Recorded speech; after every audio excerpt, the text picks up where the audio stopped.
The Lord. Nashukuru Mungu, as I said, kwa sababu ya wakati huu na siku ya leo. Mungu ametupatia nafasi ya kuweza kuwa mahali hapa tena pamoja katika ibada ya siku ya leo. Na naamini ya kwamba Mungu anataka na anakusudia tuweze kusikia kutokana na yeye, na kuna jambo ambalo naamini ya kwamba angependa kila mmoja wetu, wewe unayenisikia ama kunitazama popote ulipo, kuweza kusikia neno lake Mwenyezi Mungu na kutenda kulingana na vile ambavyo Mungu anataka. Praise the name of Jesus. Leo nataka kuzungumza kuhusu kutii. Hallelujah. Kuhusu kutii. Leo tunazungumza kuhusu sheria mingi sana ambazo zimewekwa katika ulimwengu wote. Sheria ambazo ziko wazi, especially kwa sababu ya janga ambalo tunalolipitia katika taifa letu na ulimwengu wote kwa jumla. And actually sheria ama masharti, rules and regulations have not just started, they've been there before. And fortunately or unfortunately, there are people who obey the laws or the rules that were put, but there are some others who disobey. But then of course tunajua the repercussions ama matunda ama mazao ya kutotii. Lakini siku ya leo ningependa Mungu atusaidie kuweza kuelewa kile ambacho Mungu ananisaidia kuweza kuleta kwetu when it comes to obedience. And I want to speak about obedience is better than sacrifice. Obedience, kutii. Praise the name of the Lord. And if there's something that pleases our God, it is when we walk in obedience. As a parent, I'm very happy when I said my son to go do something and he does it immediately. And sometimes I feel offended or I feel bad when I tell him do this and then he takes a whole 5 minutes before he does it. Or when I call him, like yesterday night, ninaita my son, Emmanuel, and then he's like keeping quiet. I don't know, he was just playing. Anapiga tu kelele huko na anasikia. But then I was a bit tough. Nikamwambia kuja. Kwa nini nakuita na hauitiki? Then he was like, nilikuwa ninaongea. I was like, why didn't you respond the moment I called you? I didn't like it because I also have to train him that when you are called, the first time you hear you're called, respond. Bwana sifiwe sana. All of us, most of us here are parents. And you can tell me for sure, it gives you joy when you do, or when you send your son or your daughter, when you give instructions and they are followed. Yeah. Praise the name of the Lord. And so it is with our God. When he gives us instructions and we follow, he is happy about us. Today we are talking of the pandemic of the day. There are measures or the instructions that will be given by the government of Kenya or by the Ministry of Health. And no wonder sometimes unakuta when the Cabinet Secretary of Health comes and he's like, I feel, sometimes you can look at him and he feels offended because kuna vitu amesema tufanye, but majority of us somehow in a way tunakaidi, tunakosa kufanya. And so he feels bad. He is human. So even our God sometimes when he tells us to do something, when he tells us to obey, when he tells us to walk in faith, when he tells us to walk in obedience and we do not, then he is not happy about us. Yeah. Hallelujah. There are some instructions that our God will give, and if we do not follow them, the repercussions will be there. And of course our God will not be happy when we do not do what he expects of us. Now, the other day I told you, one of the ways to know that God is speaking to us, it is through his word. And most of the times he has told us to walk in obedience in his word. Many other times we have walked with a lot of disobedience, but I want to pray from today onwards. We are purposing, tutaamua that I'm going to walk in obedience to God. Praise the name of the Lord. I'm purposing myself. You will purpose that you're going to walk in obedience. Either unatii wazazi, unatii serikali, na pia unatii Mungu. Praise the name of the Lord. I'm going to give you an example of one man in the Bible who was given a very heavy responsibility, but then he chose to do his own way. Instructions were given to him, but then he decided, well, I think I can do half of what I've been instructed, and then I can do half of what I want. And God was not happy about him. And actually, something which was so regretful is that God was like, I regret why I chose you. Yaani Mungu ilifika mahali huyu jamaa alipatiana maagizo ya kile alifaa kufanya, but then he did partly, nusu yake. And until God was like, kwa nini nilikuchagua wewe? Let's go to the Bible in the book of 1 Samuel.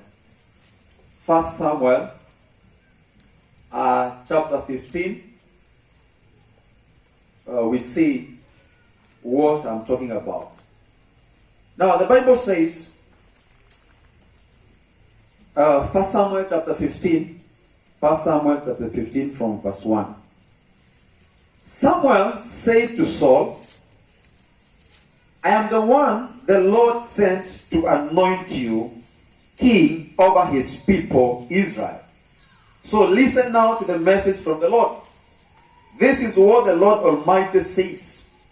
I will punish the Amalekites for what they did to Israel when they waylaid them as they came up from Egypt. Now, go attack the Amalekites and totally destroy everything that belongs to them. Do not spare them. Put to death men and women, children and infants, cattle and sheep, camels and donkeys. Praise the name of the Lord. So Samuel, the servant of God, akatumwa na Mungu kwenda kupeleka ujumbe kwa mfalme huyo alikuwa anaitwa Sauli. I am the one the Lord sent to anoint you king over his people Israel. And so it was God who appointed Saul to be the king of Israel at his time. And so there was a priest, Samuel, and so he went. Of course, he went to Saul, and he gave the message, and he said, "This is what the Lord Almighty says." So these are the instructions that God gave to Samuel to take to Saul. Bwana asifiwe sana. And the message was, I will punish the Amalekites because of what they did to Israel when they waylaid them as they came up from Egypt. Now I want us to go back to Exodus chapter 17 and see what we're talking about here. Exodus chapter 17 and from verse 8, Bible inasema, the Amalekites, ndio tunasema kuhusu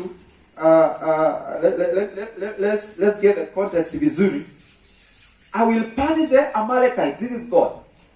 I will punish, nitawaadhibu wa Amaleki kwa sababu ya kile ambacho walifanya kwa wana wa Israeli.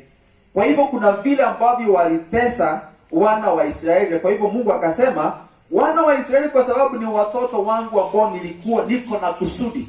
Nilikuwa na kusudi, na hata leo Mungu ako na kusudi nzuri kuhusu taifa la Israeli. So akasema ya kwamba the Amalekites came and attacked the Israelites at Rephidim.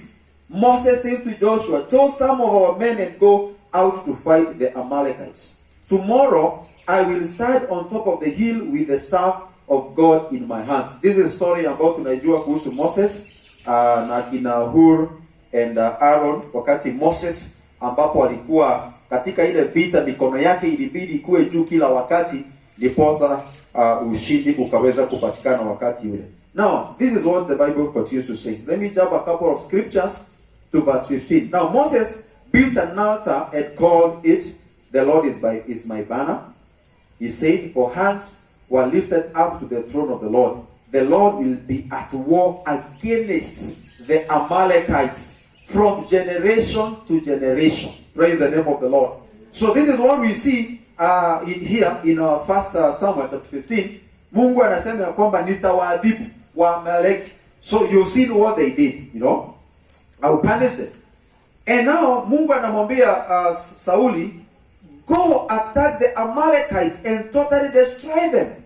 You know, enda kwa Amaleki na uadhibu kabisa. Actually, si tumesoma pale, these Amalekites from generation to generation wataadhibiwa, watamalizwa, you know, wote. And so God purposed and or sent Saul to go and finish these people completely. Actually, scripture inaweka vizuri sana. Totally destroy everything that belongs to them.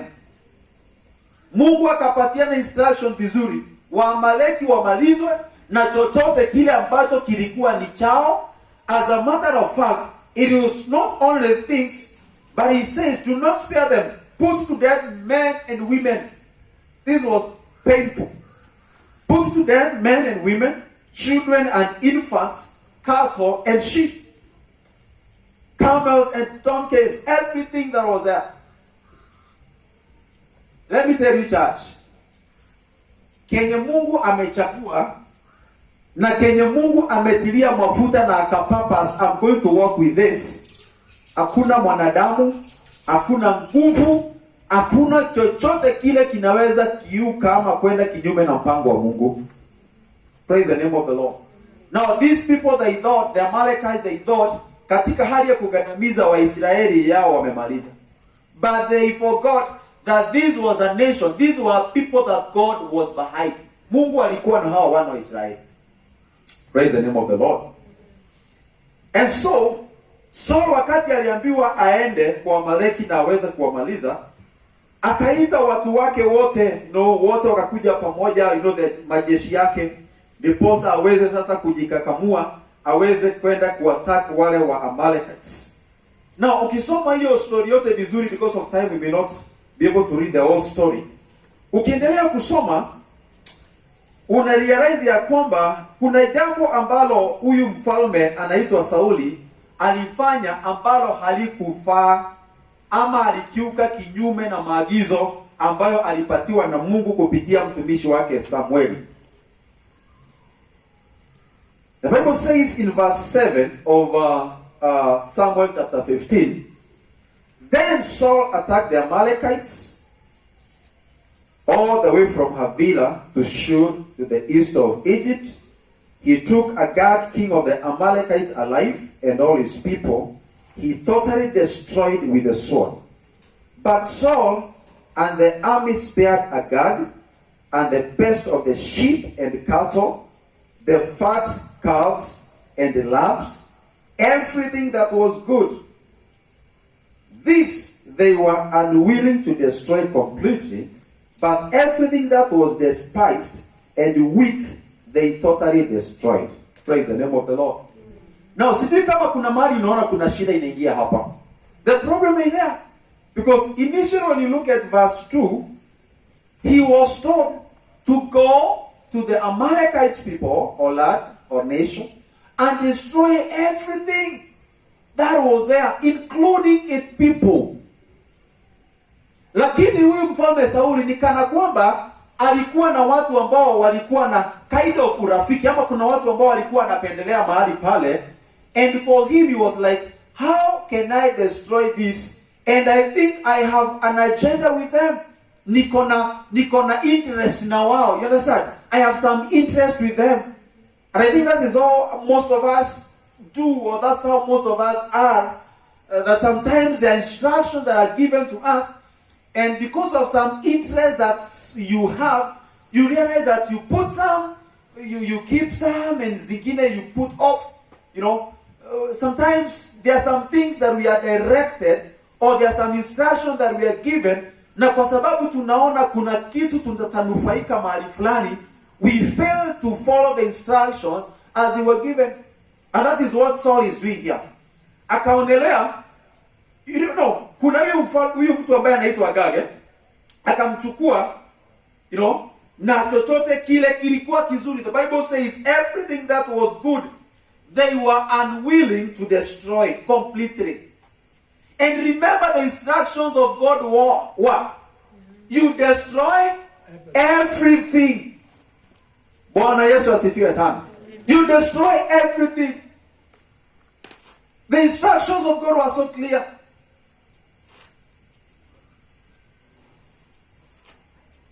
So for them, kwa sababu ya hali ya ubinafsi, and I think sometimes ubinafsi wetu ndio unafanya hata tunatenda Mungu dhambi. You know, we are so selfish to ourselves. We are so, we want, everything to ourselves. We end up doing wrong or sin against our God.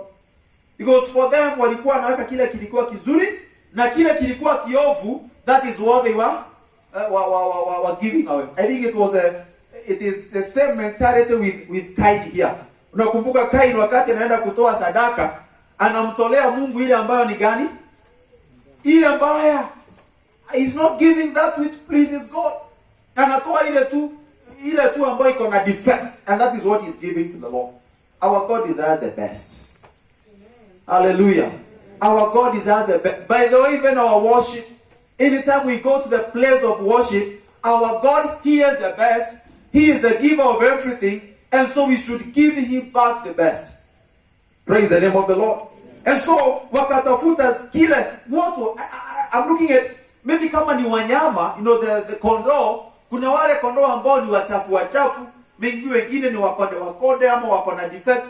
Hao ni walimaliza, lakini wale wanono walijua labda hapa kuna kunufaika. Maybe hapa kuna faida. Maybe hapa I can do some business or something. He did exactly what God told him to do. Listen what the scripture continues to say. Then the word of the Lord came to Samuel.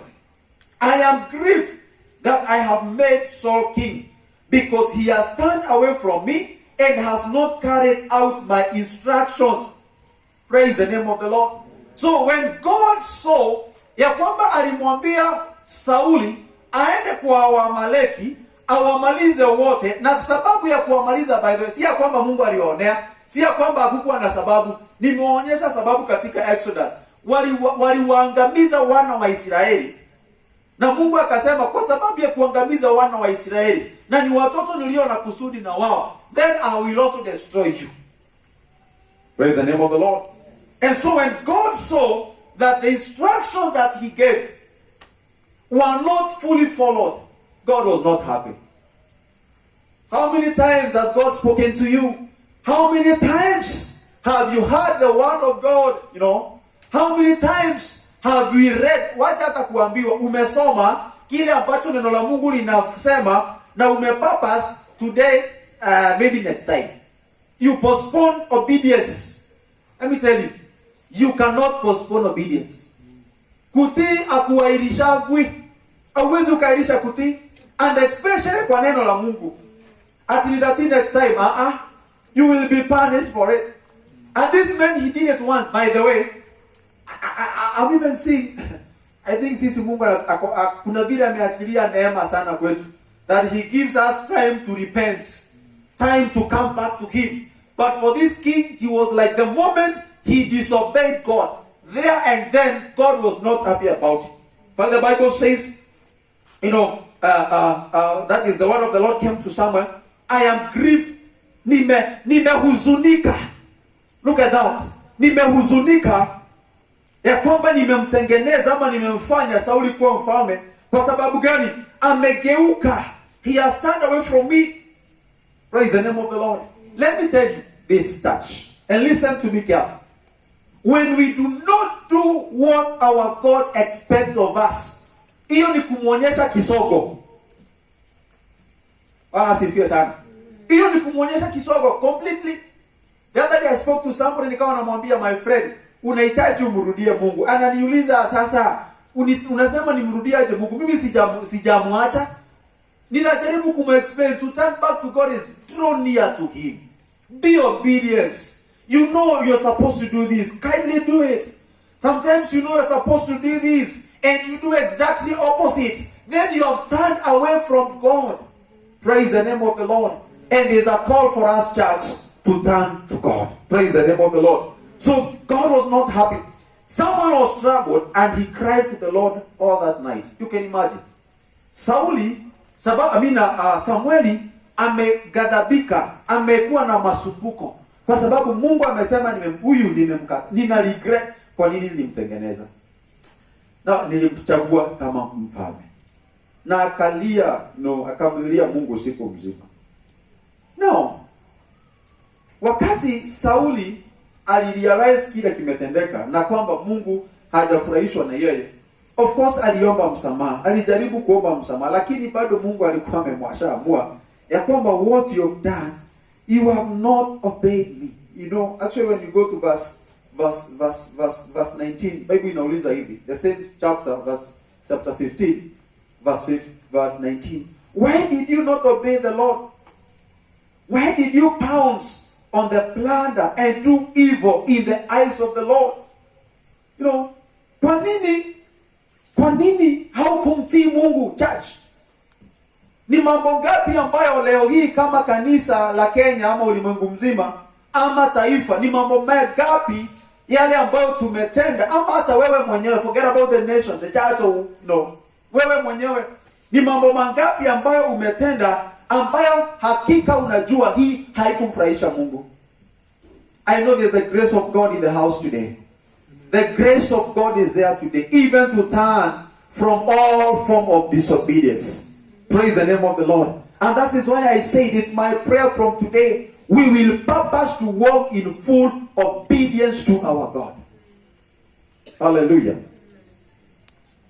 So why did you pounce on the plunder and do evil in the eyes of God? So disobedience is evil. That is number one thing you need to understand. When we disobey, it is evil. Hallelujah. Bwana asifiwe sana. Ninajua hapa kila mmoja wetu, sometimes when you hear somebody has murdered somebody, you know, somebody has been killed by somebody that you know or have heard, or maybe you're suspecting. Unajua that's an evil. Hiyo ni uovu mwingi sana. You know, sometimes you know somebody who is a thief and or something evil or funny. That's, you know, if you think is the worst or is the bad thing that someone can ever do. And you think hiyo ndio kitu kiovu zaidi. Let me tell you, to disobey, it is evil as well.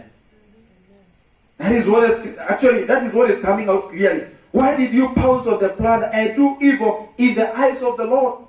Verse 20. But I did obey the Lord. Sasa Sauli anajaribu kujitetea. Mimi nilitii. You know, I obeyed the Lord. I went on the mission the Lord assigned me. I completely destroyed the Amalekites and brought back Agag their king. The soldiers took the sheep and cattle from the plunder, the best of what was devoted to God, in order to sacrifice them to the Lord your God at Gilgal. Look at that. Mungu alitoa maagizo vizuri. Chochote kilicho pale, maliza. Lakini sasa Sauli anajitetea, anasema ya kwamba wale masoldier nilikuwa nao, walichukua diposa, kile kilikuwa kizuri, the best of what was good, diposa wakuje ama tukuje tufanye nini? Tutoe